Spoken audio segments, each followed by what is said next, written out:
Kinkead, and I'm the Vermont Law School Student Bar Association President. To kick off our afternoon session, we'll be hearing a keynote address entitled Should International Law Be Our Law? Briefly, we'll have an introduction from the Honorable Peter Hall. Peter Hall currently serves as a judge on the U.S. Court of Appeals for the Second Circuit. He graduated from University of North Carolina at Chapel Hill for his bachelor's and master's, then went to Cornell Law School where he received his JD. He then served as a law clerk for the Honorable Albert Cochran on the U.S. District Court for the District of Vermont, served as assistant and first assistant U.S. attorney, went into private practice, and then was appointed by George W. Bush in 2003 to the court. If you please join me in welcoming Judge Hall.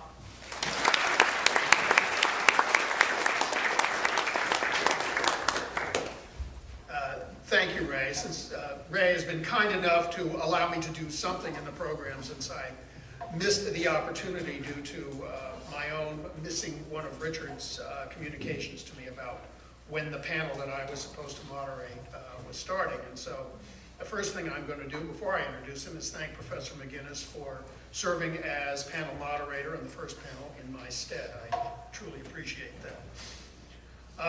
Professor John McGinnis is a graduate of Harvard College and Harvard Law School, where he was an editor of the Harvard Law Review. He also has an MA degree from Balliol College in Oxford, or at Oxford University, in philosophy and theology. Professor McGinnis clerked on the United States Court of Appeals for the District of Columbia, and from 1987 to 1991, he was Deputy Assistant Attorney General in the Office of Legal Counsel at the Department of Justice. Professor McGinnis is a scholar in both the areas of constitutional and international law. The Office of the U.S. Trade Representative has added him to the roster of Americans who may be appointed as panelists to resolve World Trade Organization disputes.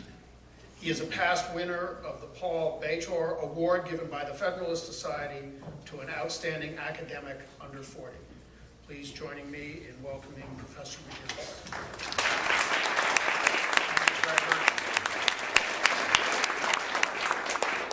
Thanks very much, Judge. I'm delighted to be here, delighted to be in Vermont in this beautiful law school. Well, my remarks today are going to be perhaps somewhat more theoretical and cross-cutting than some of the specific situations that have been discussed in the opening panels. Really discussing what should be the source of law, or to be more specific, how far should the United States be constrained by international law? And to give an example to motivate why we should be concerned about this, I believe there's a UN reporter who's now looking at the question of whether drone strikes are illegal as a matter of international law. And let's say he comes to the conclusion that they are illegal as a matter of customary international law. Should that change the United States' behavior? My argument here is that there'll be no legal obligation to change the behavior, even if we are thought to be acting illegally under international law. And so let me try to distinguish two kinds of laws, one that I think the United States is legally obligated to follow as a matter of international law, and another that it is not, and I don't think necessarily should if we think it would be a bad idea to do so. Well, the first kind would be, I think the United States should follow treaties that we've actually ratified and made part of our law. And the reason is that the United States' then domestic democratic processes have made that part of our law. Our law treaties, of course, can be part of the law of the land. Article 6 of our Constitution, the Supremacy Clause, makes that clear. But what makes the application of customary international law norms, the kind of norms that the reporter might argue drones violate, is of course they haven't gone through Congress and the President. They haven't been affirmatively given domestic effect by our domestic legal processes. I'd call that kind of international law unprocessed law or raw international law. And that's distinguished, I think, from the international law that's brought in over the transom, as it were, by treaties. And in my view, the question really of political theory, that's raised by this is, should one give domestic effect to this raw international law? And my view is only if we thought that it was likely to produce norms better than those produced by our own political processes. The rule of international law, as I've described it, is not better if it destabilizes a better American law. And so how would you evaluate the quality of this raw international law? I think one could simply go down the list and cite instances where American law and customary international law diverge, and then debate about whether American law is better. For instance, American law permits the executive to detain enemy combatants associated with Al-Qaeda who haven't been convicted of specific crimes, at least for the duration of Al-Qaeda's existence and attacks on the United States. But many international lawyers assert that customary international law does not allow that indefinite detention. Yet determining which law is normatively better might not be very productive. People tend to disagree on abstractions like fairness and about which would be the better rule. One might instead assess, I think, whether the process of making raw international law is better or worse than the process of making our own domestic law. And I tend to think our domestic law process is better clearly for Americans, but also, perhaps more controversially, I would claim, better for the world at large than the process, at least we have now, of international law. Well, why? Well, democracy seems to me to have a process that commands itself consensus support. Of course, I don't have time to go into all the virtues of democracy. Two arguments, though, are worth noticing. If individuals support norms when their personal benefits exceed their costs, the norms adopted by the majority are likely to be beneficial overall. And moreover, the collective judgments of diverse individuals are often better at assessing situations than solitary judgments. A glaring problem with customary international law, or what I've called raw international law here, is that it has a democratic deficit built into its very definition. To be customary international law, a principle must result from a general and consistent practice of states, followed from a sense of legal obligation. That definition mentions only nation states without any direct reference to representative processes or the welfare of citizens. Thus, by its very definition, customary international law neglects democratic decision-making. In addition to this theoretical problem, I think raw international law or customary international law has five separate democratic deficits. First, nations don't assent affirmatively to the creation of a principle of customary international law. Instead, nations are considered to have consented to a principle simply if they fail to object. This measure of assent, I think, contrasts very unfavorably to that in our democratic system. Domestic political actors can't create norms by inaction, but instead must affirmatively embrace a practice to make it law. Second, undemocratic, even totalitarian nations wield influence on international law. This influence is most obvious in some large international treaties that become customary international law, not because we ratify them, but because they're thought to state what widespread consent of nations is. And many of these conventions, the rights of the child is one, for instance, were negotiated when we had totalitarian nations that were very much part of the negotiation process. The Soviet bloc or communist China. And one can hardly be confident that the same provisions would be in these unratified, or at least unratified by the United States international treaties, if these totalitarian nations had not been a part of the process. It's very hard to know what would have happened absent the influence of these evil empires. Consider this analogy. Should the United States give domestic effect to provisions of treaties that it did not ratify, but instead were approved by the Axis powers? Third, many treaties and other international declarations are merely empty promises if nations don't choose to enforce them. Many nations flout the international norms they accept by treaties, even if they claim they have domestic effect. In Congress, when the United States imposes norms on itself, it intends them to have domestic effect. And that means that our own domestic law isn't cheap talk like international law, like this unprocessed international law may often be. Fourth, at least the case when we actually infer what customary international law is from unratified treaties, it's often clear what it is. But in customary international law, it doesn't have to be written down. Many, if not most, principles of customary international law don't rest on a canonical statute, canonical text, like a statute does. Someone must assess how widespread the acceptance of the norm is for it to be international law. You might wonder who does that. Publicists. You might wonder who those people are. Well, you're looking at a publicist. Essentially, in the modern world, a publicist is a modern a law professor. Now, I'm the first person to say that law professors, they have an enormous number of virtues. But being representative of their fellow citizens on any dimension is not one of them.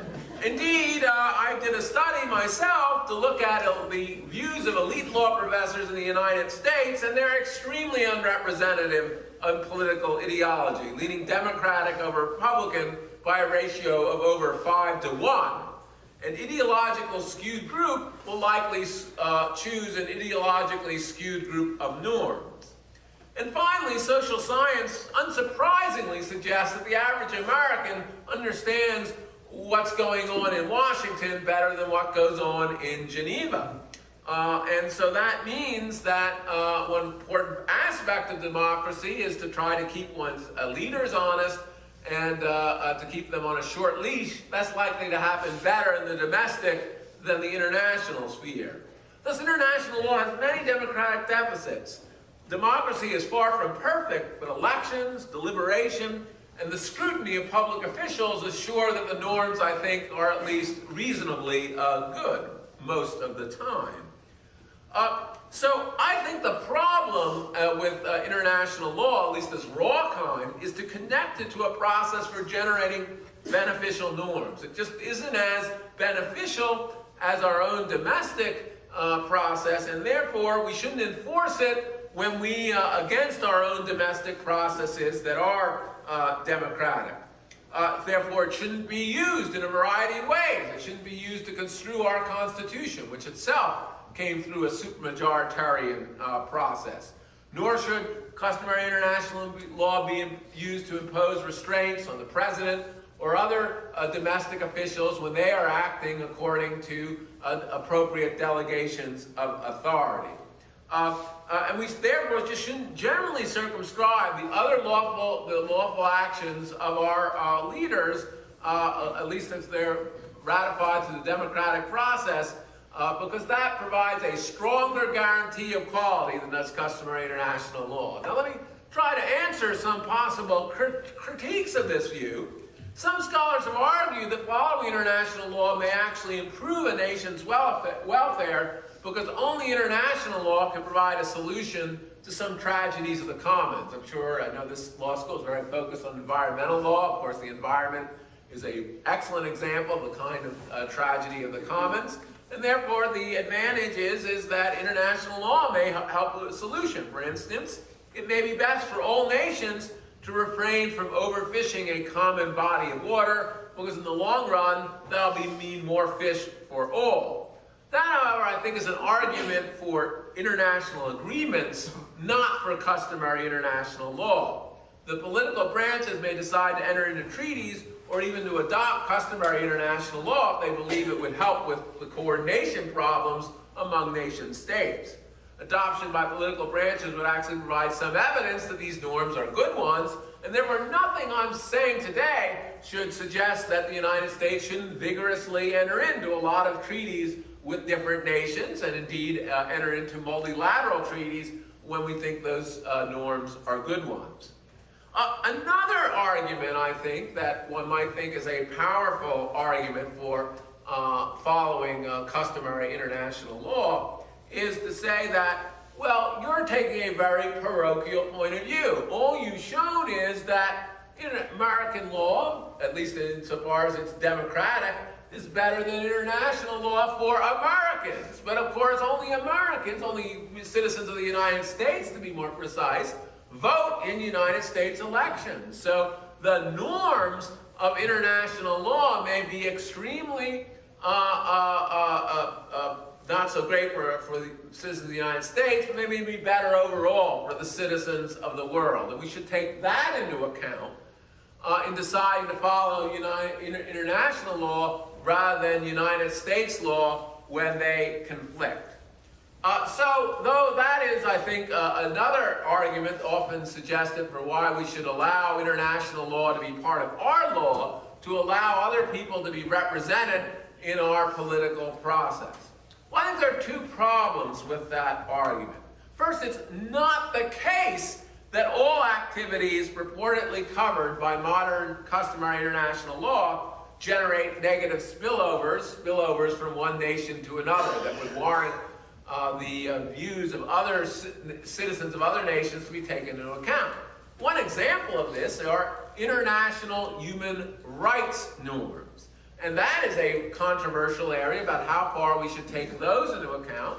Some Supreme Court justices have suggested quite expressly that we should take those into account for instance, in deciding whether the Constitution prohibits the death penalty. Justice Ginsburg said that was protected, that was suggested even by the Declaration of Independence itself. After all, that declaration said or contemplated that we should have a decent respect for the opinions of mankind. And that along that kind of thinking, it's very relevant to consider the international norms around the world. But I think that would be a great mistake, because for those kinds of norms, the American government's decisions about human rights directly affect only those who've subjected themselves to the jurisdiction of the United States. Yet it seems to me so it doesn't really have a lot of spillovers that affect citizens around the world. And yet the decisions of the United States on its own norms have the potential to make large benefits for citizens around the world. How does that happen? Well, one benefit is that some individuals may decide to come to the United States, as millions do each year, to take advantage of our peculiar bundle of rights, rights that may give people more rights, but also demand more responsibilities and have a kind of harsher criminal penalties. That these may be a bundle that is attractive to people as they decide to immigrate to the United States. And precisely to allow the United States to innovate and offer this bundle to the rest of the world is a great advantage, not only to Americans, not only to citizens of the United States, but to citizens around the other world, to have and this is true of any democratic nation, to allow Sweden to do this, to allow Britain to do this. And insofar as people can immigrate to different nations, they are given a wider choice than if international law converged and forced nations to have a particular kind of bundle of human rights. There'd be less choice, and there will also be less learning about what is the bundle of rights that is most helpful for human flourishing. And let me bring that home by going back to the Declaration of Independence that Justice Ginsburg suggested should be the basis of taking into account international and foreign norms. Well, of course, when the United States declared its Declaration of Independence, the kind of norms that it was embracing and arguing were good norms were hardly well shared by the rest of the world. They were hardly a norm of the international order. You might say quite the opposite, that they were a revolutionary norm at the time. And yet that seems to me a tremendous gift that the United States gave to the rest of the world. And I dare say that the United States can continue to give a variety of gifts to the world through determining its own kind of norms and allowing people to see whether to demonstrate the success or the failure of those norms, and allow other nation states, therefore, to choose them, as they, of course, many of them have done, and embrace the kind of democratic system that came from the Declaration of Independence. So there's this whole set of norms in which I think the great advantage of the United States going its own way is the choice it gives to other nations around the world. Well, you might say, though, that's not the only kind of norm that's at issue here. There are kinds of decisions that the United States makes that do directly affect citizens around the world. I think, again, and many of those are being discussed here today, the kinds of decisions about war, about going to war, about how war is prosecuted. Those decisions of the United States do affect other citizens who have not voluntarily subject themselves to our jurisdiction. So is there an argument for those kind of decisions? Should we take international law into account to represent the interests of people around the world? And I think no. And the reason is, again, it goes back to what I began my talk by describing, is the radical problems that there are in generating good norms of international law. The kind of democratic deficits that I've described suggest there's really not a lot of evidence that these norms are likely to be very good norms. Now, to be sure, we could imagine someday a kind of world demos, a kind of global demos in which there would be consent, democratic consent to various international law norms, and maybe then those norms should take effect in these kind of areas. But that's not the case today. That is not a very good kind of norm. Let's compare that again to the United States norms from the point of view of foreign citizens. Well, the United States is the world's greatest power, sometimes called the global hegemon in international relations theory, or the French foreign minister put it that we were the hyperpower. What does that mean? It means that the United States stands to gain the lion's shares of resources from the peace and prosperity of the world. Its political processes, therefore, have incentives to provide laws that contribute to peace and prosperity, such as the appropriate use of force. Things like, is it a good idea to use a drone campaign to constrain terrorism, vis-a-vis the other kinds of campaigns one could use? Is it a good idea to hold terrorists who one is found on the battlefield until the conclusion of an admittedly indefinite war? Are those good things? Well, it seems to me the United States has some incentives to come up with good norms. Moreover, these norms are democratically ratified.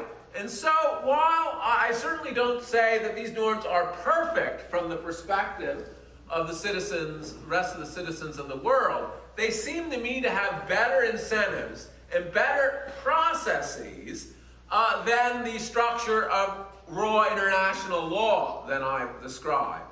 And one other thing I'd add is the United States is not only a global hegemon, it's a hegemon made up of immigrants from all over the world who retain some interest in their prior countries. So again, that's not perfect, but it's better than the alternatives. Thus, I think paradoxically, by insisting that the United States courts follow American law and not raw international law, not customary international law, Americans serve not only themselves, but others around the globe. America helps the world most by remaining true to its own democratic genius. And with that, I'd be delighted to take some questions.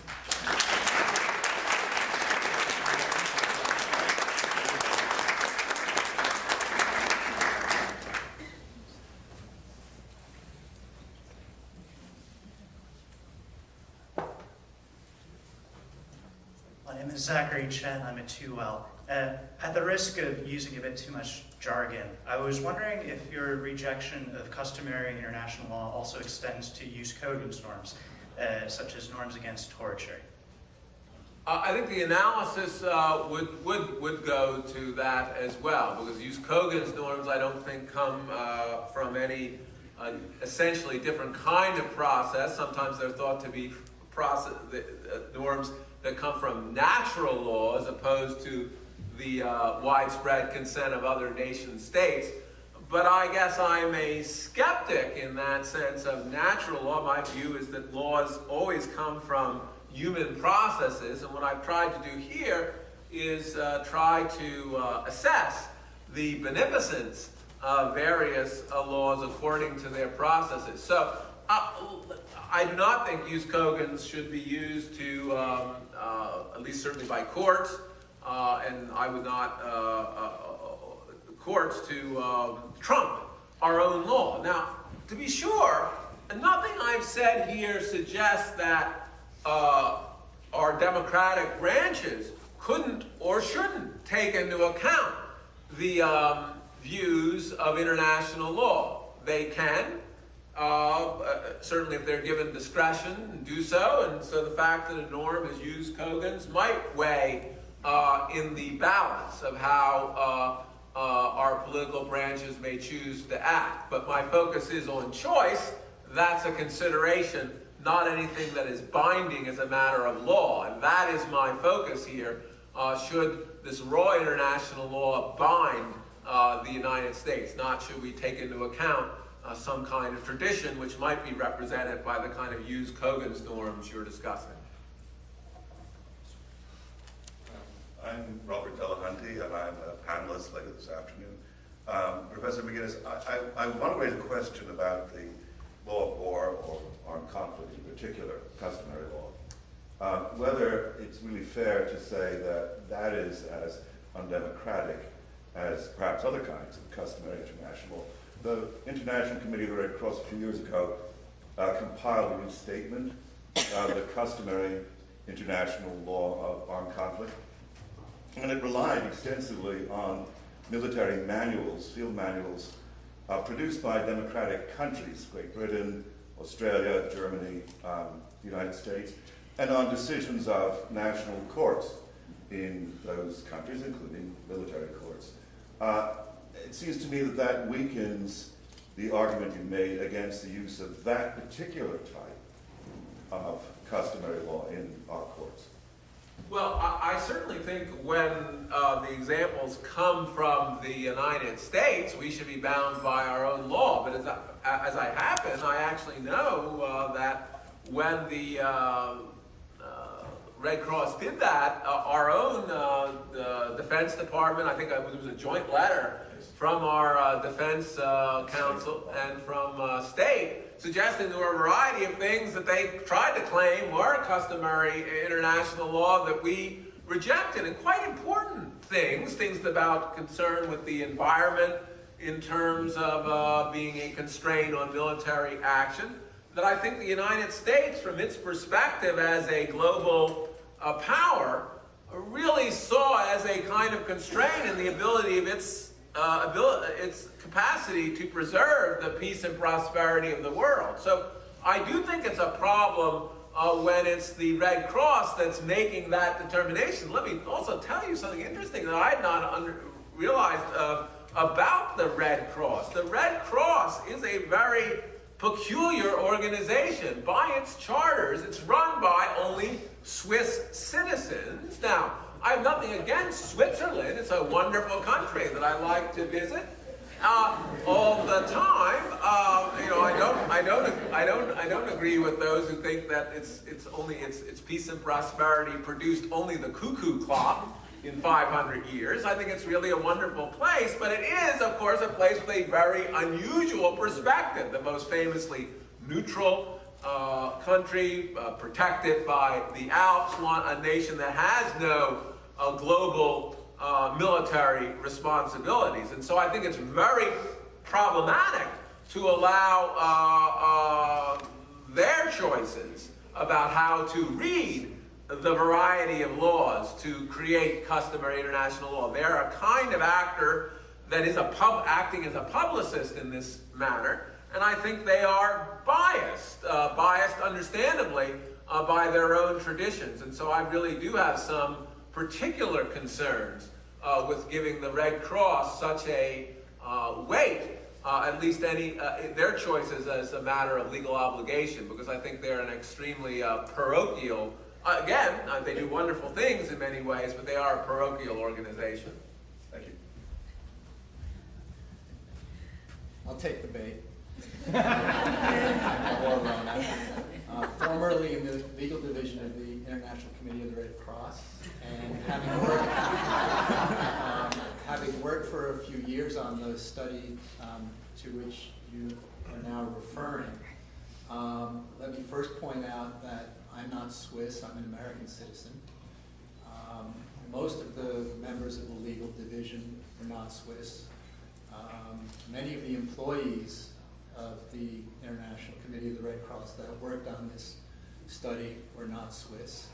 And even if they were all Swiss, I think it would be an error to attribute the results of this study to Swissness, because as the previous speaker said, what we were engaged in was determining the content of practice and military manuals of other countries, and using those not only as our reference points, but in fact as the conclusions for what is or is not customary under international law of armed conflict.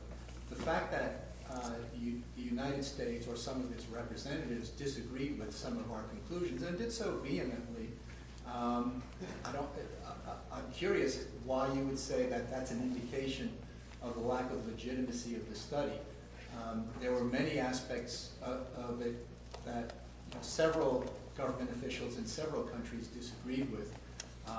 But to then conclude from that, and then I'm wondering if what you would be concluding from that is that there either is no such thing as a customary international law of armed conflict, or on the other hand, if there is, then is it voluntary, or either viable conclusions? Okay, well, let me say, nothing I've suggested that says that your study isn't legitimate in some ways. It's a useful study, again, that I suggest that may be useful to our decision makers in their process of decision making. The question I'm asking is whether this should be a binding obligation when the United States law is otherwise. And nothing you said to me suggests that it should. Our process, I think, is still a lot more democratic than the process you described. The fact is that this is a committee that is controlled by Swiss citizens. I think that's still very relevant to the perspective or the ethos of any organization, who are the people who direct and control it.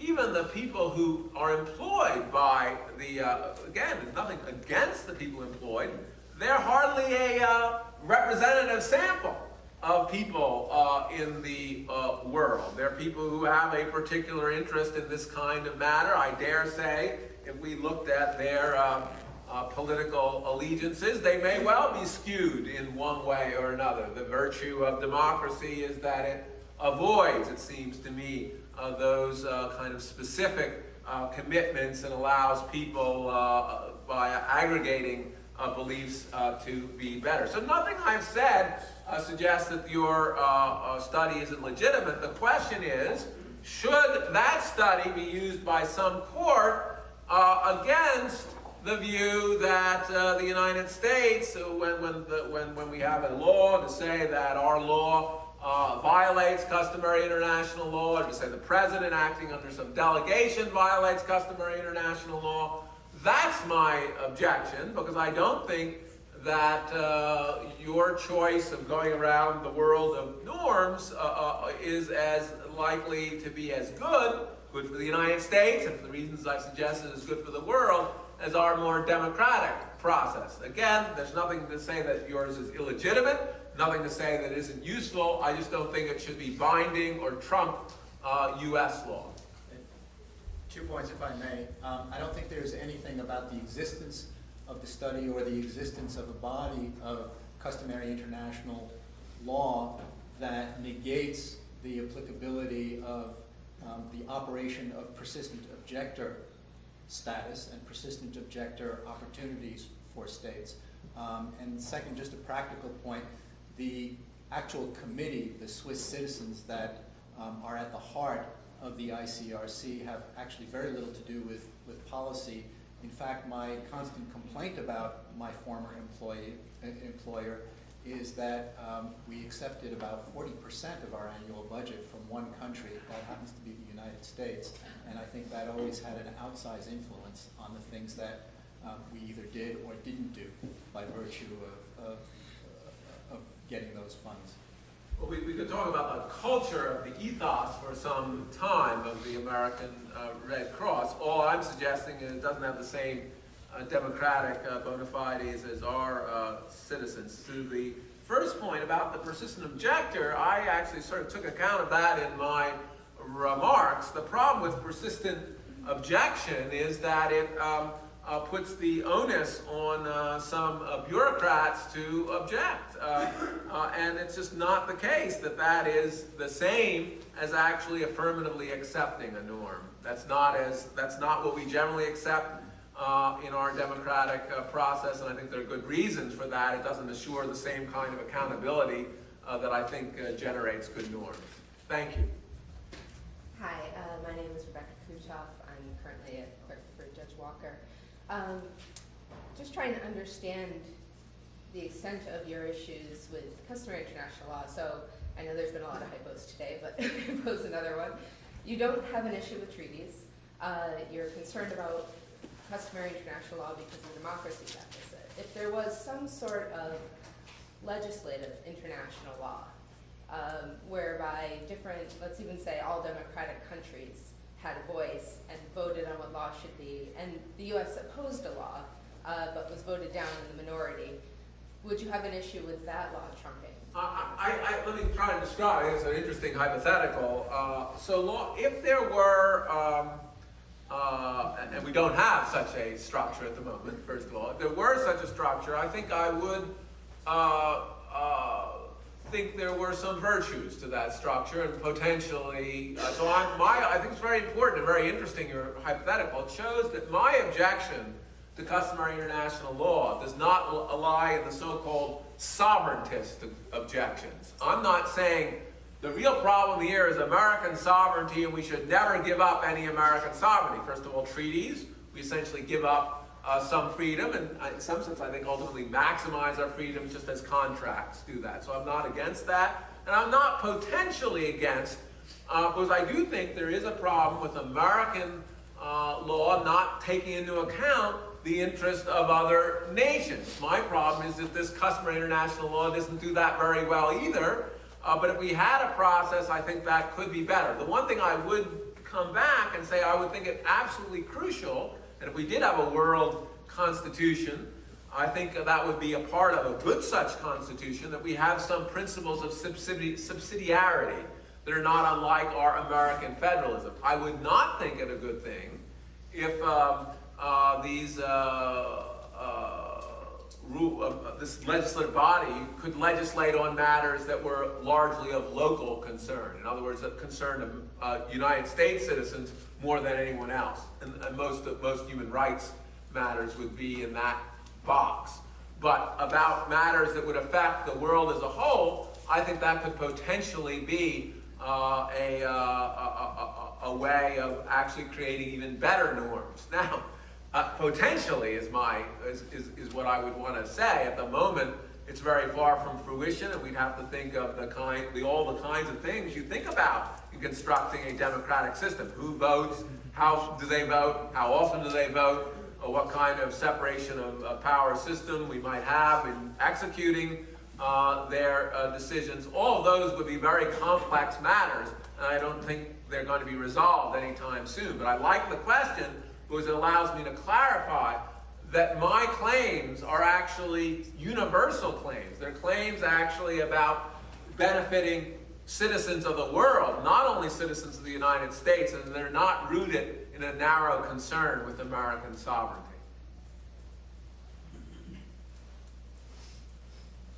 just have one closing question. And in full disclosure, before coming back to Vermont to go to law school, I worked for the ICRC in Washington for about 3.5 years as their congressional affairs advisor. And it was that experience that made me want to go to law school, because I was working on detention issues, a number of issues that we talked about this morning. So, of course, I do take issue with some of the things you've said earlier. But more importantly, as a student very much interested in international law, but also national security law and immigration law and U.S. constitutional law, how do I reconcile what you've said just now, moving forward, moving out into the legal profession and wanting to not only work here in the United States, but also globally? That's my question. How do I, could you speak a little more specific? How do I reconcile? Could you be more specific about that? If you'd like to answer. I'm a little confused by the question, I'm sorry. Sure. So let me try to give an example. If you were giving this speech in any other country in the world right now, would we all be able to truly take what you're saying and come up with something that we can agree upon? And what I fear is that we can't. And so therefore, if we take what you say, are we in fact more isolated rather than more free and open to movement and collaboration and moving forward as a global community rather than isolated states? I don't think so. I mean, I think as I'm suggesting, we shouldn't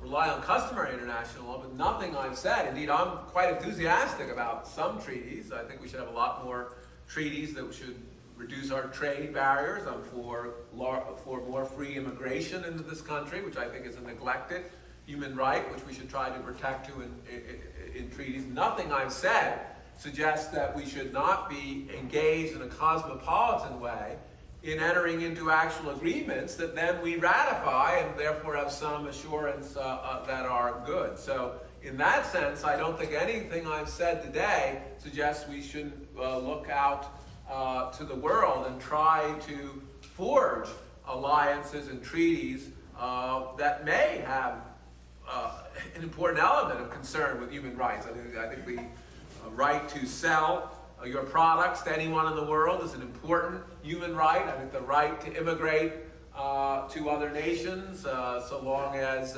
you're going to accept their responsibilities, not just be a charge on their citizens, is an important human right. And those are things I'd like to join you in striking bargains around the world to better protect. So there's nothing I said. Indeed, one other thing I would say is if I were speaking in some nations, assuming I could get away with speaking in those kind of nations, in some authoritarian nations, I'd say for those nations, customary international law should be applied, right? I mean, customary international law may be worse than our law, or not as good, and so I don't think it should displace our own law when the two conflict. I mean, again, just to emphasize, if you are concerned about that we're not following some kinds of provisions of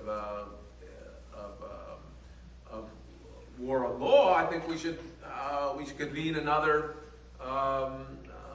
Geneva Convention, write them down. I have nothing against that. But even with respect to customary international law, I think it's better than the law of China, for instance. And so I'm in favor of enforcing customary international law against China, or enforcing it against Syria, for instance.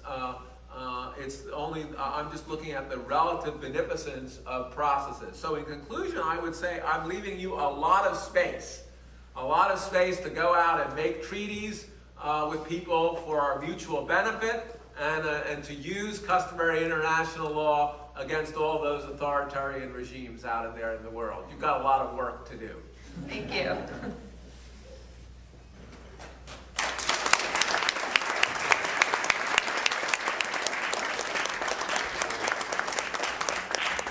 Thank you, Professor McGinnis, for those remarks. We'll now take a 10-minute break. The next panel will start at 2 p.m.